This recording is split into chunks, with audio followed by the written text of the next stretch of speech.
Good morning and welcome to the Transformation CEO Challenge.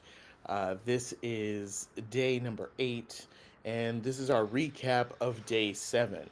First of all, congratulations again. You have made it through the first week. We are at the midpoint of this 14-day challenge, and it is truly an achievement to be able to say that you made it through the first 7 days and doing the work that was requested of you for those 7 days should not go without celebration and acknowledgement. So that's exactly what we talked about yesterday, is creating these small wins for ourselves and creating or setting ourselves up for success.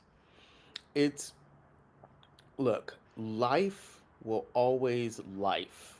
It'll always show up with pitfalls, challenges, detours. Things take longer than you expect, or the resources don't necessarily show up the way we have it in our mind. Things happen. And I'd like to think that those things that do occur and maybe appear to be as if they take us off our path are really um, opportunities for us to grow, opportunities for us to get another perspective, opportunities for us to access different resources, if you will.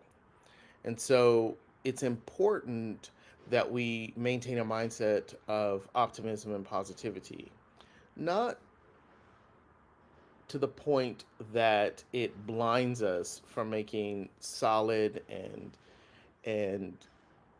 well thought out choices and decisions. However, it is important that you set yourself up for these smaller victories because it lends itself to actually what we're going to talk about today in day 8, which is breaking through transformation. And we'll get into that in just a moment or two, but I wanted to say that there there really is nothing wrong with creating a path for yourself that offers the least resistance. And what I mean by that is if you have to set yourself up to win, you should absolutely take that opportunity. As long as it's ecological for you, for others, and for the world, what's wrong with um, creating a path that's filled with some wins along the way? And sometimes that may look like chunking things down, and we'll talk more about that today as well, but it may look like reevaluating your processes, reevaluating how you approach your business, how you approach life, how you look at things that you want to accomplish. It may require that you not, I'm not advocating for lowering your standards by any means, but I am an advocate for maybe taking a look at the deeper reasons of your why and making sure that you're still in alignment with what you desire. And I say that to say that sometimes when achieving something, you're always running up against a wall of some sort. Sometimes that wall is there to educate us and to get us to take a look at, okay, what is our reason for wanting to have what's on the other side of the wall? Why is it that we really want it? Is it truly in alignment with our vision of success? Is it really something that we truly desire? Is it in alignment with our purpose? And it may cause you to have to reevaluate, to adjust, to change your perspective just a little bit. So, just something to consider. At this point, we're going to go ahead and end our recap here and get started with day number 8, which is breakthrough in procrastination, one of my favorite topics, at least something that I definitely want to continue to gain mastery around. So, I'll reset the room and we'll get started here in just one more second.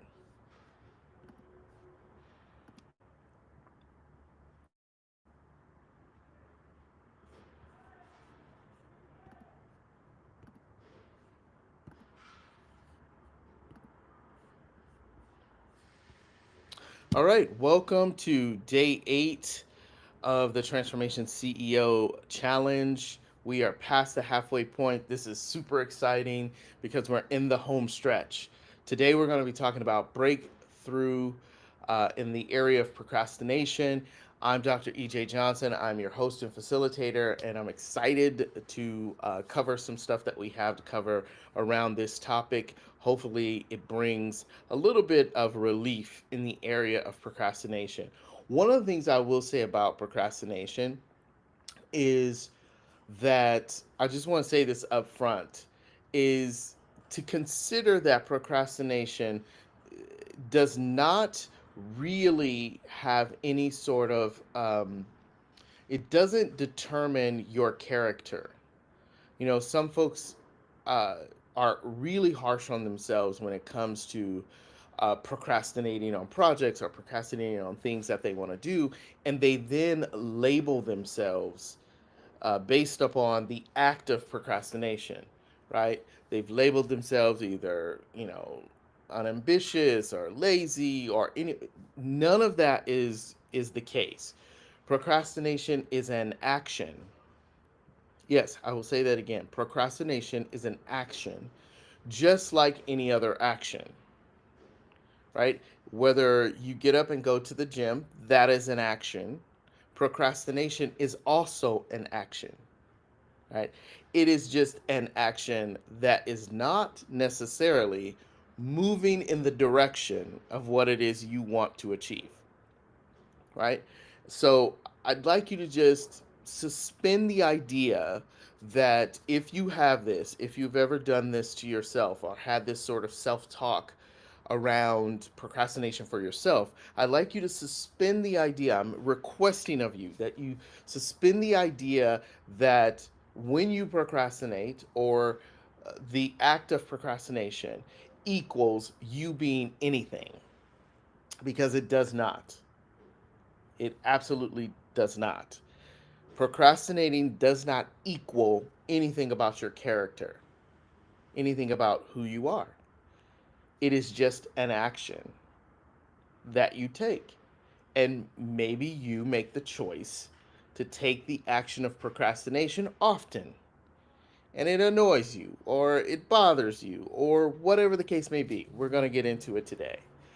But just for the sake of our conversation, I'd like you to suspend any judgment that you have about yourself around procrastination. Deal? Great. Why do we procrastinate? Well, it's pretty simple. Um, Often we procrastinate to avoid something, right? Procrastination is like one of the biggest non confront devices that we use. There's a lot of them. There's, sleeping or denial. There's other avoidance or other non confronts that we use, but procrastination is probably one of the most um, widely used non-confront mechanism that we use, where we often are thinking, I don't want to do something, it doesn't feel good, or I just don't want to do it. Sometimes you can't even, when you're in the mode where you're taking the action of procrastination, you can't even determine why it is that you don't feel motivated or don't feel inclined to take a forward step, and you feel like you want to wait or pause or not do or procrastinate, right? Remember, because I'm holding true to the fact that the distinction of procrastination, that it is an action.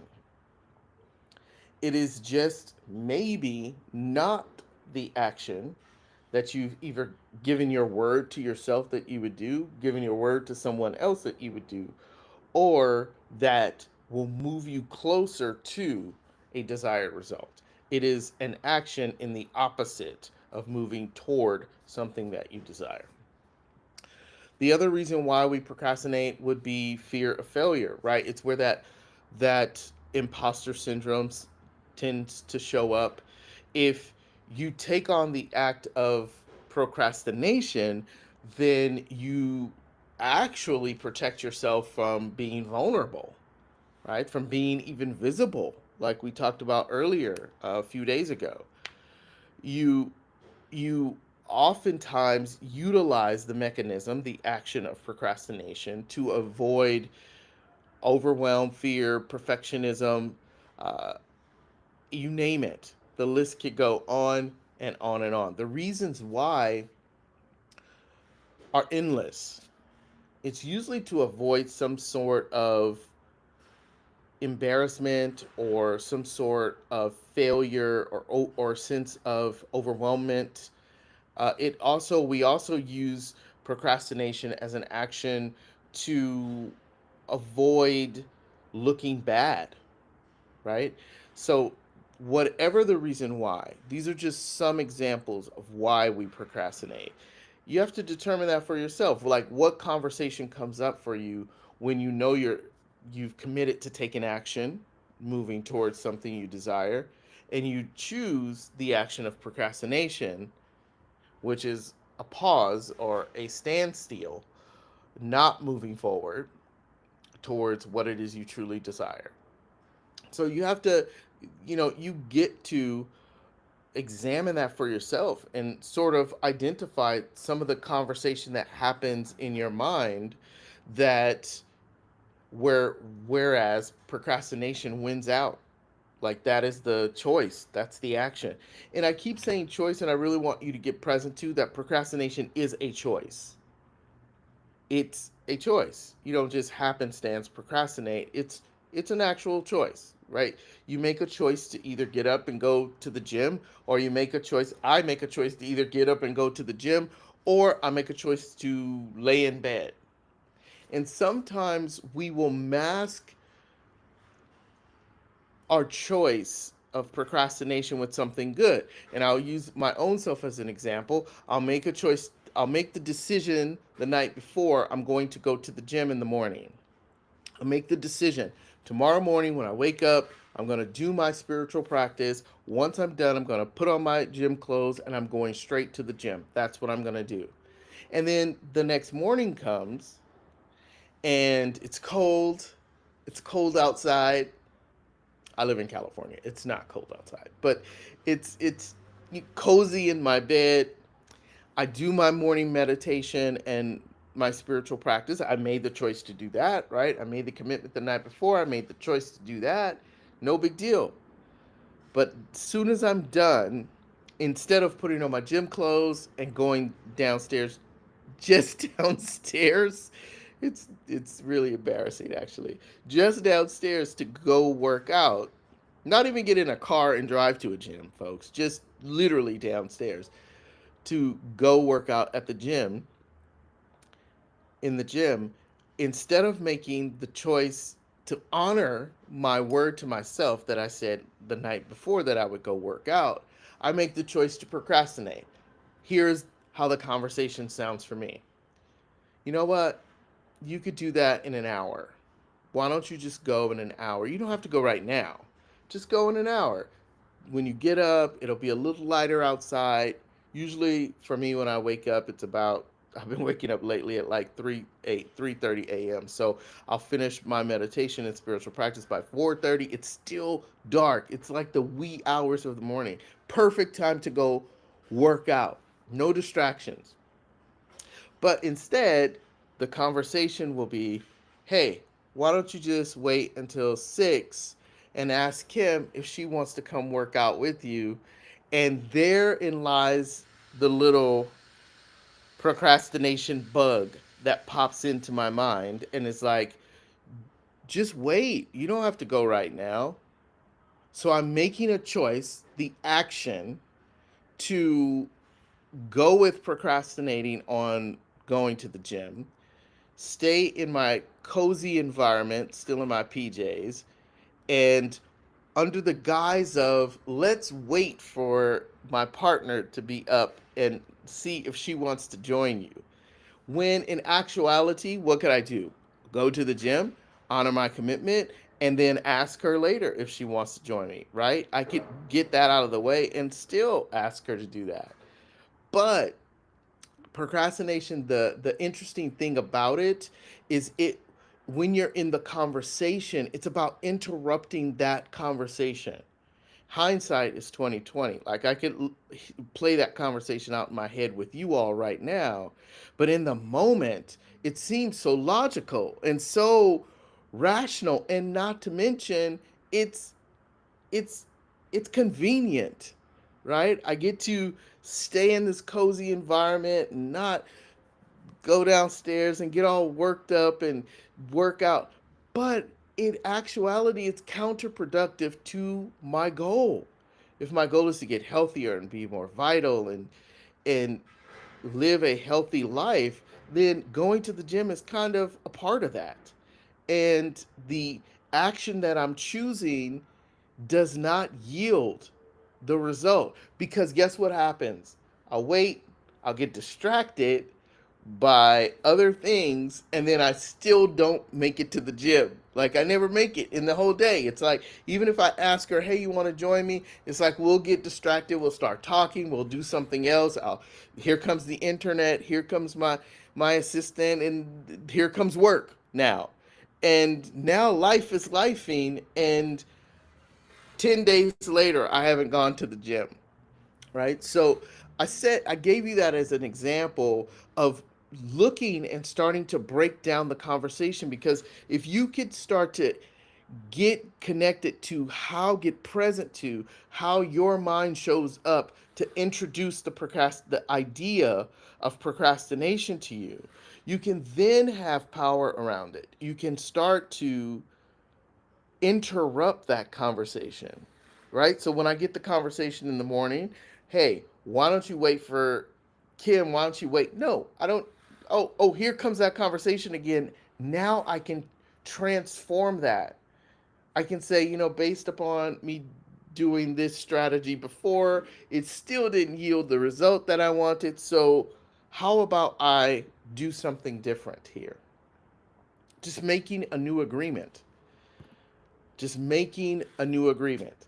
So I said all that to say that, you know, you get to be in control of whether or not you procrastinate or not. No one else can do that for you. It's really about you continuing this path, this work to determine what's happening, what conversation you're having with yourself that causes you to take the action of procrastination when you know that the action you need to take in order to move closer to your desire is the opposite of procrastination.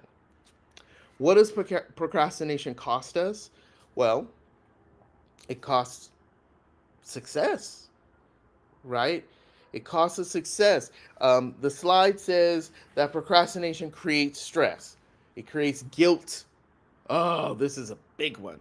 It creates guilt and even more avoidance. Is one of the bigger things that procrastination does that I don't think I even put on the slide is it's a lack of trust in who? Ourselves, right? The agreement I make with myself to go to the gym, and then the action or inaction I take to procrastinate on doing that, there's a little bit of trust lost in myself, right? Every time, and that just kind of chips away. It chips away, it chips away, and chips away. Here's an example. I was in a consult with a potential client, and they reached out and said, "Hey, I really want to do coaching with you. Can you tell me about the coaching program and how it works?" And so I explained the coaching program and explained, that I usually work on a 3 month or a 6 month um, plan. And coaching, if you're a coach, healer, if you've ever had a coach, you know that it's 90% of coaching is commitment and word in your word, right? As the client, 90% of that. Because as the coach, I can shape and put you on the path to the success of whatever result we're working towards. But if you don't commit to it, if you don't agree with it, and if you don't take the actions toward it, No amount of coaching I could give you is going to get you to success. It requires the client to be committed to it. It requires the client to be in agreement with it. It requires that the client desire it so much that they're willing to take the action, no matter what, right? And so I was talking to this client, I was explaining this to them and our potential client, and she said, "Well, what is the guarantee?"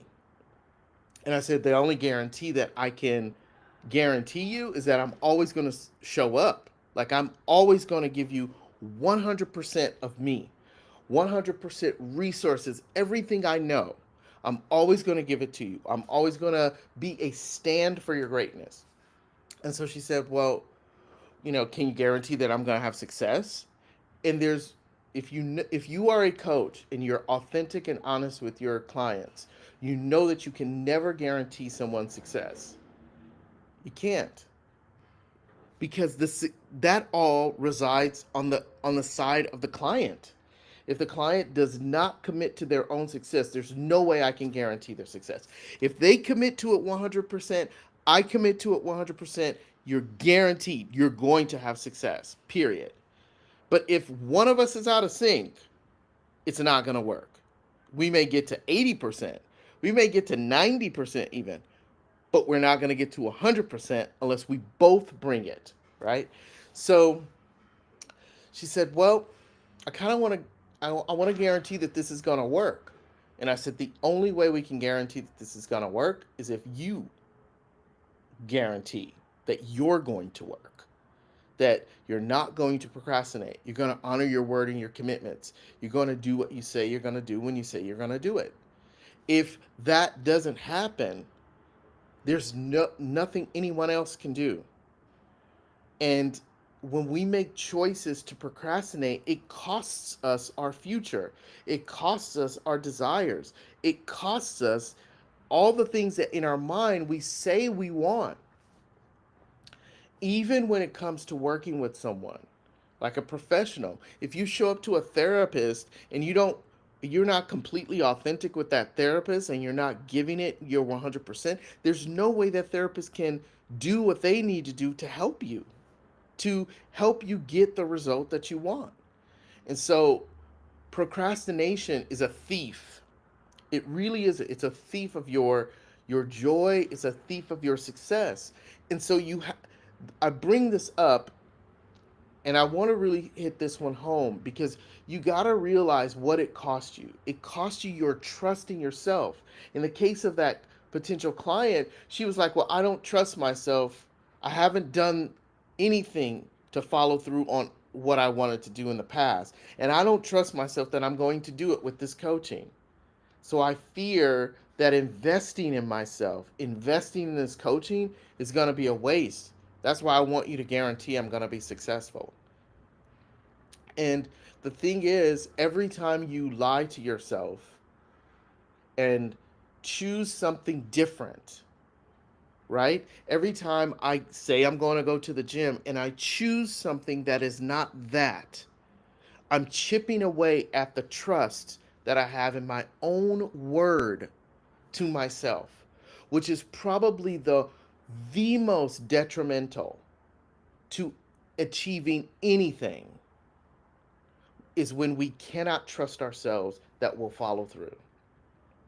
And that really is the cost of procrastination. Every time you choose it over what you've already said you were going to do, you are chipping away at the level of trust that you have for yourself. And if you're being like really honest, if you really get authentic with yourself, you will see, you can actually look for yourself. It may not feel good, but you can actually look for yourself and see the times where you've chosen something in opposition to what you say you want. And now when you say that you want something or that you're going to do something, you're like, "Yeah, maybe." You can actually see that. It's powerful to do that sort of reflection, and it's a little scary, and it's a little bit confronting, but I invite you to take it on because it's important that you see the cost that this is costing you, that of what you're paying for. You're paying in your success. You're paying in the joy, the freedom that you have by being a person of your word and honoring your word to yourself. Ask me how I know, right? I'm not perfect at this. Like I said this yesterday, that I really do want to gain the next level of mastery here. And I'm certain that there's always going to be another level. So when you reflect on procrastination, reflect honestly and authentically with yourself. You don't have to share this with anybody. You can, because it's kind of, you may not want to. You can share it, but look at the cost. Look at what it's costing you. It's a powerful reflection. Here's some tips to overcome procrastination. Tip one: breathe and presence yourself to your purpose. When when I in the morning, I'm like, oh, I should get up and go to the gym. I said I was going to do that. If I just take a moment, breathe, reconnect with why working out is so important to me, why it's necessary for me to get up and get out of bed and go put on my gym clothes and go to the gym. When I get present to the purpose, it motivates me rather than, oh, I should just lay here or stay here for another moment because it's cozy, right? Tip two is make an agreement to act anyway. Now, there are times when I want to go to the gym in the morning. I got up at like 3 o'clock and was working, and by the time 5 o'clock rolls around, I'm a little sleepy, so I don't want to go to the gym. The key for me is to just act anyway. Schlep my tired body to the gym anyway. Is it going to kill me? No. Am I recommending that you do something that will put you in harm's way? No. But most of the time, we let ourselves off the hook when we shouldn't. So make an agreement to take action anyway with yourself. Agreements work. You make agreements every day. Make this agreement. Make an agreement to take action anyway, even if you don't feel like taking the action. Chunk down your tasks. Could I do a workout at home?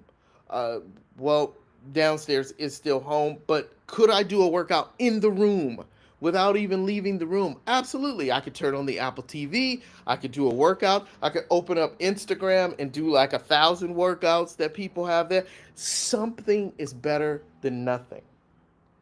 Chunk it down, make it small, set yourself up for a win. Set a timer. Give yourself a time limit. Make an agreement. I'm only going to work on this for 15 minutes because I don't like it and I don't want to do it. I'm only going to do 5 exercises. Once I do 5 exercises, I don't care if I did 30 minutes or 10 minutes. 5 exercises, and I can say that I've done something. Tomorrow, I'll do 6 exercises. The next day, I'll do 10. Right? Eliminate distractions.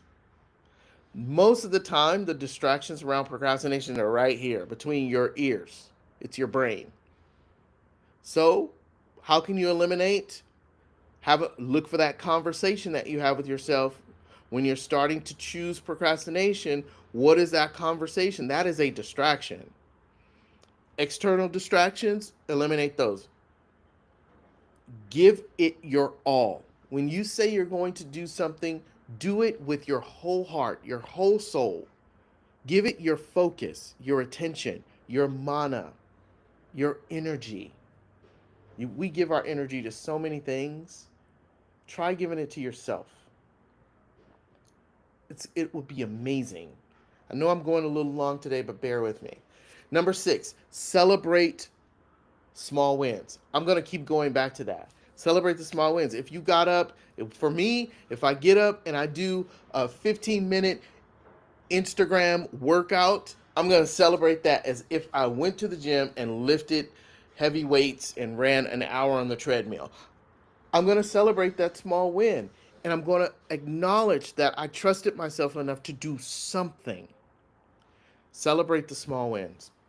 Okay, action. Identify an area of procrastination and take action. So for me, I'm saying it's the workout thing. What is it for you? Write down one area where you know you procrastinate. Is it procrastinate about writing your book? Is it procrastinate about developing a new strategy to heal your customers? Is it about do you procrastinate about uh, putting up your profile to find a new partner? What is it that you procrastinate? Write it down. Write down a small action that you'll take, and then do it. Act anyway. All right, recap. Action, not perfection, is key into progress. Action, not perfection. Just trust yourself enough to say you're going to do something and actually do it. Just a small thing. Celebrate that, right? Tomorrow, we're going to talk about embracing your authentic self, um, and powerfully loving yourself. I'm looking forward to that. Thank you for being here with me today. I appreciate you being on this journey with me. Take these action steps. Download the workbook if you haven't downloaded the workbook. Do the work in it. It's designed to support you on this process. Thank you and have an amazing day. Peace and blessings, everybody.